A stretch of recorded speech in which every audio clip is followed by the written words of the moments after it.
L'arrivée d'Emmanuel Macron à Rothschild a été un enjeu décisif pour lui, au sens où il a été pris, si je comprends bien, sous la coupe de David de Rothschild, Oui, absolument. l'ancien PDG de cette grande banque, et qui en 1981 a perdu sa banque à cause de la nationalisation de Rothschild. Ouais.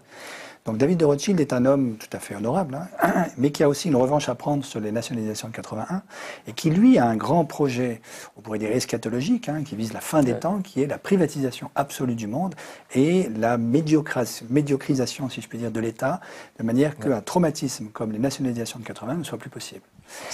Attends, c'est une extrapolation, c'est écrit, c'est quelque chose. C'est ton point de vue, c'est quoi? C'est mon point de vue sur l'information qui circule à Paris.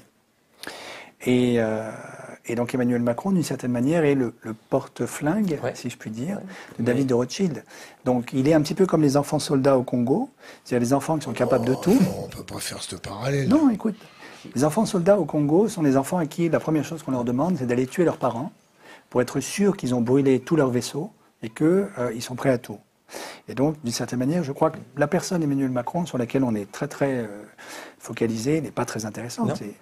C'est un garçon qui exécute un programme qui lui est dicté par d'autres, notamment David de Rothschild. Et ce programme, c'est la privatisation du monde et la destruction de l'État social. C'est ce que j'observe. Regardez ce qui se passe avec EDF.